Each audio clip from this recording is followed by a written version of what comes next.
तो अखिलेश और जयंत दोनों कहते हैं कि परिवारवाद सिर्फ उनकी पार्टी में नहीं, आपकी पार्टी में भी है। राहुल गांधी भी कहते हैं कि परिवारवाद से जुड़े मतलब सेकंड जनरेशन लीडर्स तो आपकी पार्टी में भी हैं।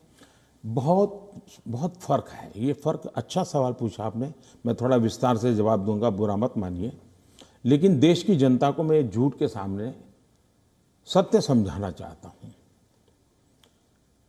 एक परिवार से अनेक लोग जनता के बीच में जाएं, एक परिवार से 2 लोग जाएं, 3 लोग जाएं और जनता उनको चुनाव करके भेजे, वो एक राजनीति का पहलू है।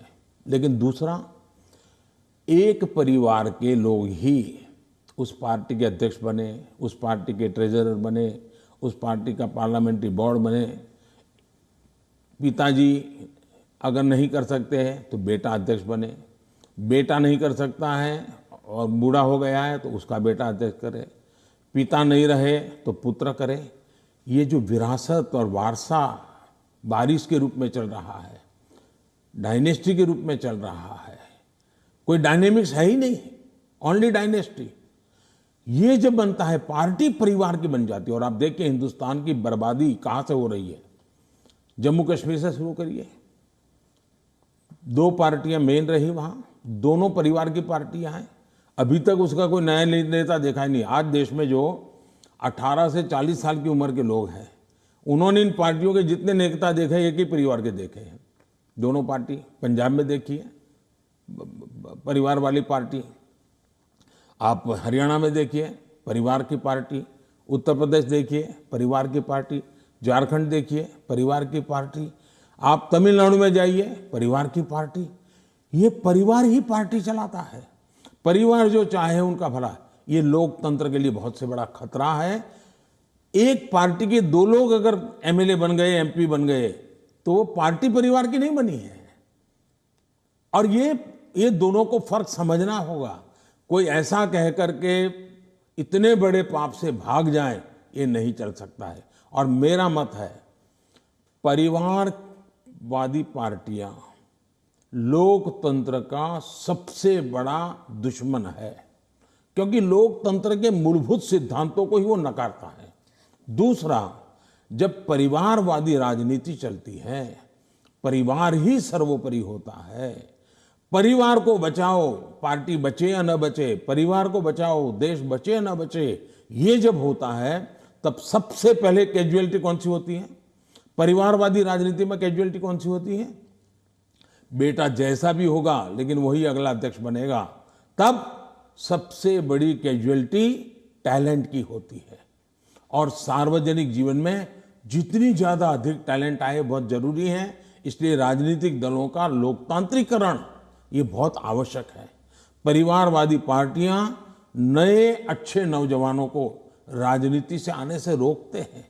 मान लीजिए कोई नौजवान है जिसको भारतीय जनता पार्टी में नहीं जाना है, लेकिन बाकी कहीं पर उसको जगह ही नहीं है, कहां जाएगा? क्योंकि बाकी में तो है भाई, उसके परिवार का मैं नहीं हूं, तो थोड़े दिन तो मेरा उपयोग होगा, बाद में मुझे फेंक देंगे। मैं उनके काम आऊंगा तब तो चलूंगा, लेकिन मैं राज्य की भलाई के लिए काम करूंगा तो मैं नहीं चलूंगा। सब नौजवान डर रहे हैं सार्वजनिक जीवन में आने से। भारतीय जनता पार्टी को आ रहे हैं तो लोगों को लगता है कि भारतीय जनता पार्टी क्यों बढ़ रही है, क्योंकि लोकतांत्रिक तरीके से चल रही है। तो आप जब परिवार के बारे में बात करते हैं, स्पेशली पॉलिटिकल पार्टीज के जो पॉलिटिकल फैमिलीज हैं, तो कांग्रेस कह रही है जान के आपने जवाहरलाल नेहरू के स्पीचेस के बारे में, दोनों सदनों में जो आपने स्पीच दिए, राज्यसभा में, लोकसभा में, वहाँ पर आपने नेहरू जी के स्पीचेस पर बहुत तवज्जो दी और यही दिखाने के लिए कि नेहरू जी ने भी ऐसे काम किए हैं जिसके लिए आप उन्हें क्रिटिसाइज कर रहे थे। तो राहुल गांधी ने देर रात को मीडिया से बात करते हुए कहा कि I don't need a certificate from Modi ji about my great grandfather. तो अब ये फिर अब पूरा परिवार के ऊपर बन गया है कंट्रोवर्सी। हालांकि आपने जो एग्जांपल्स दिए थे वो परिवार के ऊपर नहीं था। पहली बात है, मैंने किसी के पिताजी के कुछ नहीं कहा है, मैंने किसी के दादाजी के लिए कुछ नहीं कहा है, नहीं मैंने किसी नाना जी के लिए कहा है, नहीं मैंने किसी की माताजी के लिए कुछ कहा है। मैंने देश के प्रधानमंत्री ने क्या कहा वो कहा है।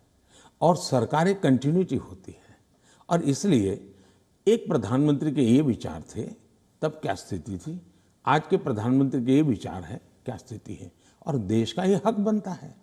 अब दूसरा, बार बार हमें कहा जाता है आप नेहरू जी का नाम लेते नहीं, आप नेहरू जी का नाम, अब हम लेते हैं तो भी मुश्किल हो रहा है। मुझे समझ नहीं आ रहा है कि इतना डर किस बात का है। प्रधानमंत्री जी, 2014 से आप कांग्रेस मुक्त भारत की बात करते हैं। अब वो 60 से कम सीटें हैं कांग्रेस पार्टी की, और उत्तर प्रदेश में तो नंबर 4 पर है। तो आप इतना वक्त क्यों लगा रहे थे अपने स्पीच में कांग्रेस के ऊपर? पहली बात है कि देश की जो आज हालत है उसमें सबसे जिम्मेवार कोई मुख्य धारा है तो कांग्रेस की धारा है। इस देश को जितने प्रधानमंत्री मिले ना, उसमें से अटल जी को और मुझे छोड़ करके सारे प्रधानमंत्री कांग्रेस कुल के ही थे। इसके कारण देश में एक कांग्रेस की कार्यशैली ही राजनीति में एक प्रकार से मुख्य धारा बन गई। अब जब कांग्रेस की कार्यशैली, कांग्रेस की विचारधारा, कांग्रेस के पसंद नापसंद के आधार क्या है? संप्रदायवाद है, जातिवाद है, भाषावाद है, प्रांतवाद है, भाई भतीजावाद है, भ्रष्टाचार है। अगर यही इस राजनीति में मुख्य धारा में रहेगा तो देश का कितना बड़ा नुकसान होगा। और इसलिए मैं हमेशा कहता हूं कि हमें, और जब मैं कांग्रेस मुक्त भारत कहता हूं तब कांग्रेस की संख्या से मेरा लेना देना नहीं है। अब जैसे हम कम्युनिस्ट पार्टियों की आलोचना करते हैं, अब सत्ता में नहीं है, वो कहीं नजर नहीं आता, एक केरल में कोने में बैठे हैं, फिर भी वो विचारधारा खतरनाक है। उसी प्रकार से कांग्रेस ने जो राजनीति में की चरित्र की मुख्य धारा बनाई हुई है वो देश को तबाह कर रही है। अगर अच्छी कार्यशैली होती है, अच्छे तौर तरीके होते हैं तो देश आज से पहले बहुत आगे निकल चुका होता। बहुत रुका हुआ, ठहरा हुआ, जनता ने कुछ कर लिया तो कर लिया, ये हुआ है। उत्तर प्रदेश पे ही वापस आती हूँ। वहाँ पर जो ऑप्टिक्स की बात कर रही हूँ, जो पहले चरण में जो चुनाव होने वाले हैं, ऑप्टिक्स में ऐसे लग रहा है जैसे दो युवा नेता हैं, अखिलेश और जयंत, और दूसरी तरफ बहुत ही पावरफुल योगी जी और मोदी जी, जो सरकारी मशीनरी का दुरुपयोग कर रही है, कह रहे हैं, और उनके साथ है ईडी, उनके साथ है जुडिशरी, उनके साथ है मीडिया। तो एक अनइवन प्लेइंग ग्राउंड है। आप क्या कहेंगे इस बारे में? पहली बात है कि ये दो लड़कों वाला खेल तो हमने पहले भी देखा था, और इतना अहंकार था कि उन्होंने गुजरात के दो गधे ये शब्द प्रयोग किया था, और उत्तर प्रदेश की जनता ने उनको हिसाब दिखा दिया। और एक बार तो दो लड़के भी थे और एक बुआ जी भी उनके साथ थी, फिर भी उनके हाल नहीं बना, क्योंकि उत्तर प्रदेश इस प्रकार के जोड़ से अगर किसी को 25 साल पर मताधिकार मिलता है, मान लो 25 साल पर चुनाव लड़ने का हक मिलता है, मान लीजिए, मताधिकार तो 18 साल में मिल जाता है, लेकिन 25 साल पर उसको चुनाव लो।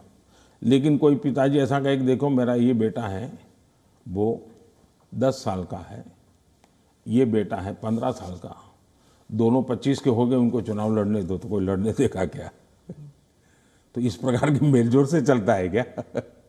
नहीं, पर जो उनका आरोप है कि लेवल प्लेइंग फील्ड नहीं है, क्योंकि बीजेपी सरकारी मशीनरी और इदारों का इस्तेमाल करती है, ईडी का, और टैक्स रेड्स होते हैं कैंडिडेट्स पर, उनके रिश्तेदारों पर। आप क्या कहेंगे? हिंदुस्तान में भ्रष्टाचार ये दीमक की तरह देश को परेशान कर रहा है कि नहीं कर रहा है? ऐसे लोगों के खिलाफ हर जनता ने हर बार आवाज उठाई कि नहीं उठाई है? अगर मैं कुछ न करूं तो जनता मुझे माफ करेगी क्या? जहां से भी सरकार को जानकारी मिलेगी, सरकार ने कदम उठाना चाहिए कि नहीं उठाना चाहिए? और कदम उठाने के बाद अगर देश के खजाने में अरबों खरबों रुपये आ रहे हैं तो मेरी तारीफ होनी चाहिए।